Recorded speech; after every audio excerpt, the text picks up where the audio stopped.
Hello and welcome back to another episode of this true crime podcast. My name is Rosie and this is Sinister.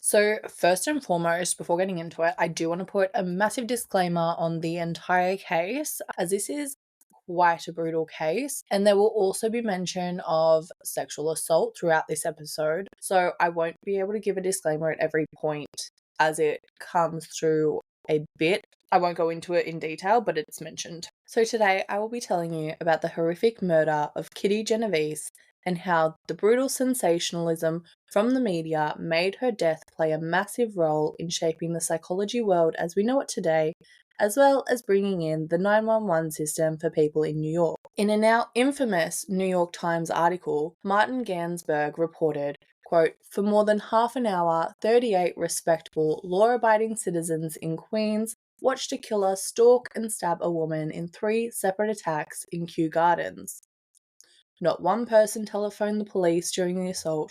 One witness called after the woman was already dead." This was the first thing I ever heard about this case, and I was immediately hooked, like determined to look into this myself, because in what world are 38 different people watching a crime take place and not acting on it?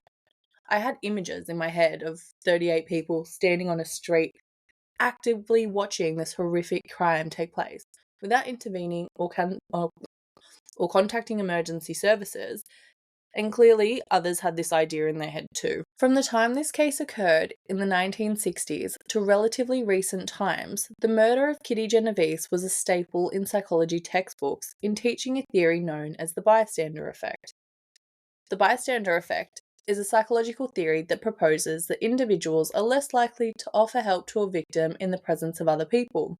This theory was first proposed after the events that occurred on the 13th of March 1964 when Kitty Genovese was murdered. So let's get into the story of Kitty Genovese and the role 38 bystanders played on her death that night. Kitty was born Catherine Susan Genovese on the 7th of July 1935 to Italian-American parents Rachel and Vincent Genovese in Brooklyn. Kitty was the oldest of their 5 children, who were all raised in the Catholic faith. Kitty attended an all-girls high school named Prospect Heights High School and was a popular girl, remembered by one of her classmates as being self-assured beyond her years. Kitty thrived in her English and music classes and was elected class cut-up due to her energetic, chatterbox nature. Throughout high school, Kitty dated a man named Rocco, who was an army officer and engineer. In 1954, shortly after Kitty graduated from Prospect Heights High School, Kitty's mother Rachel witnessed a murder in Brooklyn, which encouraged her to move their family out of the city to New Canaan, Connecticut. But to her parents' dismay, Kitty, now engaged to Rocco, decided to stay in Brooklyn with her grandparents in preparation for her upcoming wedding. And on the 31st of October 1954, Kitty and Rocco got married, which is a cute little spooky Halloween-y vibe wedding, which we love. However, the marriage was annulled before the year 1954 was over, and they were divorced by 1956. Kitty moved into her own Brooklyn apartment and worked in a few clerical jobs, but found that type of work unappealing. So towards the end of the 50s, Kitty had accepted a position as a bartender, which she seemed to find a lot more fulfilling. In August 1961, Kitty was taking bets on horse races for bar patrons when an undercover cop had her place a $9 bet on a horse on his behalf.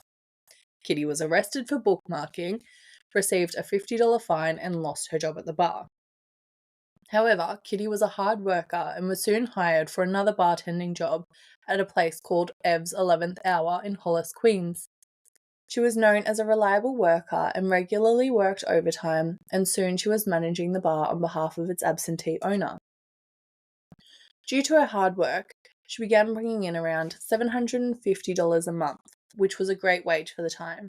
It would be worth a little under $8,000 today, as she was saving up for her dream of owning her own Italian restaurant. Kitty also got along really well with the bar regulars, with many men acting as if she was just one of the guys. Now, Kitty enjoyed being an independent woman in New York. When her father, Vincent, would push Kitty to find a husband, she would respond with, "No man could support me because I make more than a man." And I think that is such a bad bitch response for this time period. Like, perfect. So on March 13th, 1963, Kitty met Marianne Zolonko at a bar, either the Duchess or the Sea Colony. Marianne couldn't remember in her interview. But it was an underground lesbian bar in Greenwich Village. So Kitty saw Marianne sitting at the bar having a beer. She walked up to her and said, "Don't I know you from somewhere?" Only in an attempt to start a conversation with her. Marianne responded, "Well, no," but the two still continued talking throughout the night. Marianne ended up mentioning the general whereabouts of where she lived and mentioned a specific payphone that she lived across the street from. Somehow, Kitty found Marianne's home after leaving, and Marianne returned home to a note from Kitty saying she was going to call that payphone at 7. Kitty called at 7, and the two quickly started dating, and while dating, fell in love and decided to move in together. Marianne stated she felt very much in love with Kitty. They found a flat in Kew Gardens, a neighbourhood of Queens, and moved into a second story of the apartment building. They wanted to live in Kew Gardens as it was considered to be a peaceful, safe area to live in. The two celebrated Christmas together with the Genovese family in Connecticut and exchanged wallets as gifts to each other. One was black and the other one's brown, but they were otherwise identical. Kitty's brother Bill was 16 around this time and said his favourite times with Kitty were when she would come and visit Connecticut on weekends and they'd have fun driving around in her little red Fiat and talking late into the night. He said that he was a curious kid and asked a lot of questions, which Kitty always took the time to answer, and she seemed to know about everything. So now let me tell you about a man named Winston Mosley. He was born in Manhattan on the 2nd of March 1935. He was a 29-year-old computer punch card operator in 1964, and he owned a home in South Ozone, Queens, where he lived with his wife Elizabeth and their 2 children and his mother. He was described as a soft-spoken, intelligent man. He had an IQ of 135, with no criminal record. However, he himself knew that he was already responsible for the deaths of 2 women, had raped 8, and committed between 30 to 40 burglaries, while regularly taking late-night drives around Queens in search for more victims. Elizabeth was a night shift hospital nurse, so Winston's mother moved into their home to help out with childcare duties. This appeared to have facilitated Winston's nighttime criminal activity. On the 13th of March 1964, Winston continued with his regular prowl, and between 1 and 2 a.m. he left his sleeping wife and sons at home so that he could drive around in search for a victim. That same night, around 2:30 a.m., the now 28-year-old Kitty was finishing up at work after a long shift at the bar. It was her and Marianne's first anniversary of the first day they met and she was eager to return home to celebrate with her partner. Kitty left work in her little red Fiat and began driving home. Winston was sat in his parked car with a serrated hunting knife in his pocket, about to give up and return home when he spotted Kitty in her car while she was stopped at a set of traffic lights. Also to add, Kitty appears like a small-built woman with a tiny frame. I'll add photos to Instagram to show this. So I believe beyond her being the only woman alone that night, her appearing easier to overpower encouraged Winston to follow her. So Kitty parked her car up approximately 30 metres away from her apartment building by the rail station parking lot around 3:15 and began walking towards her apartment building. The residents' access to this building was by a back door in an alleyway off the main street. Seeing this, Winston parked up his car and began following her. Kitty soon heard Winston's footsteps behind her and began running towards the entrance. But so did Winston, and he quickly caught her, stabbing her twice in the back. Kitty immediately shouted out for help. One neighbour, Robert Moser, witnessed Winston standing over Kitty from his window and yelled out, "Leave that girl alone," which startled Winston enough for him to leave the scene, returning to his car. However, there was a man working across the road as a doorman. His name was Joseph Fink. This absolute trash bag of a human witnessed this attack, watching it happen for several minutes, saw Winston with the knife, saw Kitty getting stabbed, and once he saw Winston flee the scene, He went back to bed instead of helping Kitty or even calling the police or anything at all to contribute to this. But anyway, with the bar down the road, many people on the street assumed the noises were either coming from there or from a couple having an argument and chose to ignore the situation as it was 3 a.m. and dark, so many couldn't see what was happening. Kitty was able to make her way back to the entrance with her wounds, but unfortunately collapsed in the vestibule at the bottom of the stairs, completely out of view of any possible witnesses.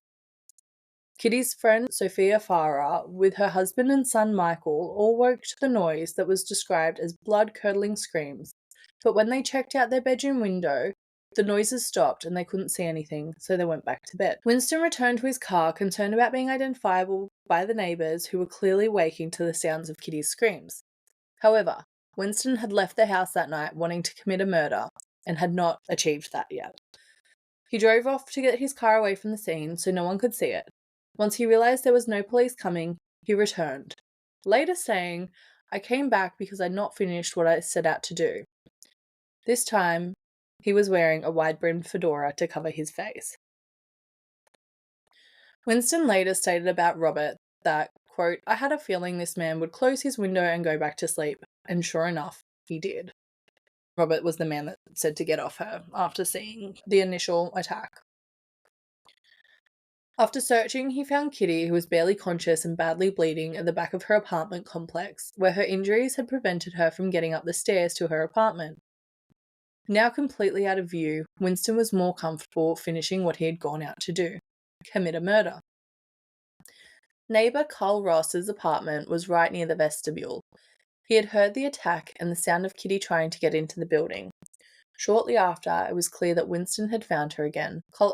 Carl opened his apartment door, making eye contact with both Kitty and Winston, and he closed his door again, working out what to do. Winston continued to use the serrated knife to stab Kitty while she attempted to defend herself against him the best she could, leaving defensive wounds all over her hands. He stabbed her a total of 13 times, later stating he didn't know how many times he'd stabbed her or where he stabbed her before she got quiet. It was then that he raped her. As lights began turning on in the apartment, as people were waking to the screams, Winston stole $49 from Kitty's wallet and left her alive but barely breathing to return home to his family. This entire attack spanned approximately 30 minutes. This happened 4 years before New York City implemented the 911 emergency call system, so it was more of a process with being redirected on the phone to get through, but there were still people calling the police that night. A few people called to say they were hearing shouting, but not given high priority by the police as the screams were thought to be from a domestic dispute, which I don't see why it would matter. If they can hear screams from someone in distress, regardless of if it's a domestic dispute or not, should the police not be going there?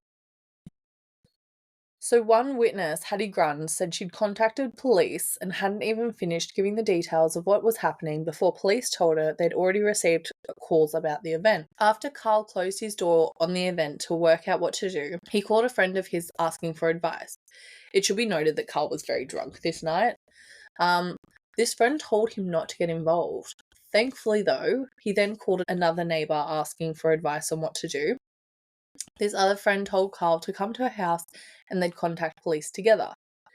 As the scene was happening outside Carl's door in the lobby, he climbed out his window and walked across the roof to get to this friend's house. When at the house, the two reported the crime taking place to police. Carl's reasoning for not immediately getting involved was that he was drunk, not certain that this woman getting murdered was Kitty, which it shouldn't really matter who it is, a friend or not, but whatever, he does eventually do the right thing, so I'm not going to hate on him too bad. And just that he didn't want to get involved. Now, it's also been speculated that he was a closeted gay man when homosexuality was illegal, and he was thought to be too afraid of what could happen by bringing police attention on himself at that time, which is also very sad. Also noted, a lot of people that lived in this area had the Holocaust camp tattoos on them and were thought to not want to get involved in anything. Obviously, they were already too traumatized from previous events to get involved. So there is that going on as well, which is never addressed really anywhere. So when the Times reported on the murder, Carl stated, quote, "I didn't want to get involved." And that was reported on and published. And that was seen as a nonchalant explanation and portrayed as such in the media. But he had gotten involved and he was friends with Kitty Genovese before her passing. And he called the police. It took some time, but he called the police. 20 minutes after initially being woken to the scream, Sophia received a call off a neighbour. I am unsure if this neighbour was Carl and if she was the friend whose house he went to. But a neighbour called her and informed her that Kitty was bleeding out in the lobby of the building. Sophia told her husband, "Kitty's in the hall bleeding," and she threw on a jacket while her husband was trying to put on his pants, but she wasn't waiting for him. So without knowing if there was a killer still out there, she ran down to help her friend. Kitty was covered in blood when Sophia arrived. Sophia held Kitty in her arms, letting her know an ambulance was coming, while being able to feel each stab wound Winston had inflicted on her friend. Kitty was still fighting and moving her arms around weakly, while Sophia tried to calm her and let her know she was now safe. Sophia continued to comfort Kitty until the ambulance arrived at 4:15 a.m. Unfortunately, the stab wounds Kitty had obtained during the attack were proven to be fatal, as Winston had punctured a lung, and Kitty passed away in the ambulance before making it to the Queen's General Hospital. Sophia spoke to one woman from a newspaper after the events and gave her story of what happened that night. However, when the article came out, it said that Sophia had said she'd never get involved in it, and it was a completely different recount of events. That was when Sophia refused any more interviews due to them twisting her words. Unfortunately, due to the media, the Genovese family were led to believe that she died alone and scared, which would have been especially traumatizing for them. Bill stated, "It would have made such a difference to my family, knowing that Kitty died in the arms of a friend." Shortly afterwards, in the morning, police went to Kitty and Marianne's apartment, waking Marianne up and informing her of what had occurred. She was then taken to the morgue to identify Kitty's body sometime after. Marianne became a suspect and was taken to the police station and interrogated by 2 homicide detectives. Police also focused on Marianne and Kitty's relationship while questioning neighbours of what occurred. Once police found out of the nature of Kitty and Marianne's relationship, the interrogation became more inappropriate, focusing on their sex life and badgering Marianne about her sexuality. This interrogation lasted 6 hours before Marianne was cleared. While police now knew, Marianne was described in all coverage of this case as being Kitty's roommate. This was particularly due to police not wanting Winston's defense or jurors to know about Kitty being a lesbian, as it was deemed a distraction. And on trial, Marianne had to testify as being Kitty's roommate. Kitty was buried on the 16th of March, 1964 in New Canaan, Connecticut. On March 19th, just 6 days after the murder, a man watched Winston taking a television from a neighbour's home. This man became suspicious and questioned him. Winston claimed to be a removalist who was hired to move the family out of the property. The man spoke to another neighbour, Jack, who confirmed the homeowners weren't moving, and he contacted the police to report the incident while Jack disabled Winston's car so he couldn't escape before police arrived. Winston was found with a TV in his trunk of his car when police arrived and arrested him. One officer thought his car sounded similar to one a witness had reported seeing at the scene of Kitty's murder and informed the homicide detectives working on Kitty's case. During questioning, Winston confessed to Kitty's murder as well as confessing to the murders of Annie Mae Johnson and Barbara Kralik. Annie Mae lived near Winston in South Ozone Park. In February, just 2 weeks before Kitty's murder, she was walking to her house from her car late at night when Winston shot her 4 times in the stomach with a .22 rifle. He then took her to the house and raped her while her family were upstairs, and when she continued breathing, he put newspapers around her body and set the house on fire. And Barbara Kralik was a literal child, just 15 years old, when he killed her in her parents' home the previous July, sexually assaulting her as well. However, another man also confessed to Barbara's murder and Winston was never charged with it. During this confession, Winston also confessed to a string of robberies and rapes. Winston went into detail of Kitty's attack, corroborating the physical evidence left at the scene, and knowing details only the killer could know. He said his motive that night was simply to kill a woman, saying that he prefers to kill women because they were easier and didn't fight back. Later psychiatric examinations led professionals to believe that Winston was a necrophile, being while he waited for the screaming to end before doing anything sexual to any of his victims. Now, while there had been articles about the murder, it was 2 weeks after the murder that the New York Times reported in a front-page article that 37 apathetic neighbors who witnessed the murder failed to call the police, and another one only called after she was dead. This obviously caused a national outcry, with people pointing more of the blame to the witnesses than the actual murderer. However, researchers uncovered major inaccuracies with the article, with police interviews proving that there were witnesses that attempted to call the police, as I mentioned.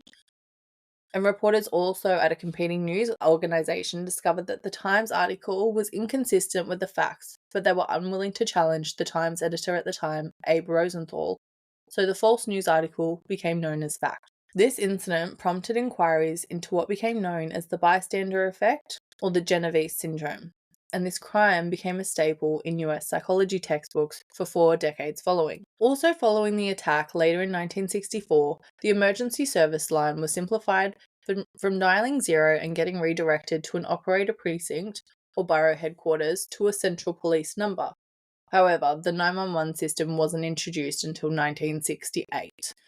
In 2007, an article in The American Psychologist found no evidence for the presence of 38 witnesses, or that witnesses observed the murder, or that witnesses remained inactive. Then in 2016, The Times called its own reporting flawed, stating that the original story grossly exaggerated the number of witnesses and what they had perceived. The idea of there being 38 witnesses is now known to be a myth used to sensationalize the case for media. Martin Gansberg, the reporter of the original New York Times article, was questioned why he didn't include in his report that many witnesses didn't believe that it was a murder that was taking place. And Martin responded, "It would have ruined the story." So as to not ruin a story, he ruined a family's life forever. But going back to Winston, as we still have a bit to deal with. So Winston's trial began on the 8th of June, where he initially pled not guilty, but his attorney actually changed the plea to not guilty by reason of insanity. They wouldn't accept the insanity plea, and he was found guilty on the 12th of June and subsequently sentenced to death on the 15th, which was while the state still incorporated the use of the electric chair. A judge who was overseeing this case stated, "I don't believe in capital punishment, but when I see a monster like this, I wouldn't hesitate to pull the switch myself." Now, the state abolished the death penalty in 1965 for all but limited circumstances, and Winston applied for appeal. Unfortunately, on June 1st, 1967, the New York Court of Appeals found that Winston should have been able to argue mental insanity during the initial trial, and his sentence was reduced to 20 years to life in Attica prison. In 1968, In 1968, Winston jammed a tin can into his own rectum so tightly that he had to be transferred to hospital for treatment of this self-inflicted injury. While there, he took advantage of the lack of security and escaped. Winston broke into an unoccupied house and called a cleaning service to send a maid over. When the woman arrived, he raped her several times before letting her go. Threatened by Winston, she didn't call the police, but managed to find contacts for the homeowners and inform them that someone was staying at their house. The owners were a married couple that contacted police, but were told that there was a shift change and to call back later as no officers were available. Nervous about their property and a gun they had there, the couple decided not to wait and arrived at their home, where Winston had found their gun and used it to hold them hostage. The couple were tied up and robbed, and she was raped. Winston then left in the car and broke into another home, taking more hostages before he was finally caught and returned to prison. He received an additional 30 years to his sentence for this. In 1977, Winston tried to be granted parole, claiming that his misdeed had actually made the world a better place, stating, "The crime was tragic, but it did serve society, urging it as it did to come to the aid of its members in distress or danger." What an amazing human being he is. He's fixing the world. I just think it's so horrible that he could try and claim this in the first place. So, Winston was denied parole 18 times, with the most recent time being in 2015. He died in prison on the 28th of March 2016 at 81 years old, having served 52 years. He was the longest serving inmate in New York at the time of his death.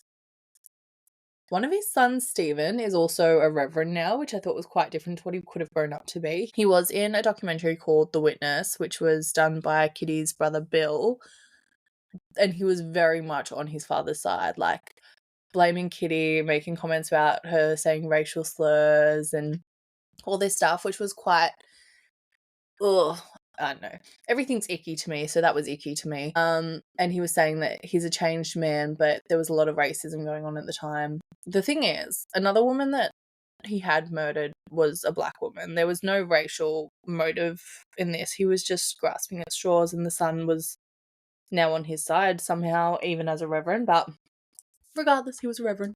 And as much as it shouldn't have taken a death to implement this, Kitty's memory will forever live on as a main prompt to her bettering the emergency call system, improving it to make it easier for witnesses to call for help, with it now just being the 911 number in America. While at the time you needed to know the precinct's number or to get redirected, which was a long process. Bill also made the documentary in 2017, The Witness, where the events that occurred that night were made more clear while debunking the misleading initial news reports. And there were lovely memories of Kitty throughout, with numerous friends and Mary Ann in it. But one of my favourite parts was where her old bar regulars were talking about her, saying everyone knew she was gay, but she was one of the guys. And I just thought that was really cute. So that is the story of Kitty Genovese. I hope you enjoyed it, and I hope you have a lovely day, and I'll see you next time. Bye!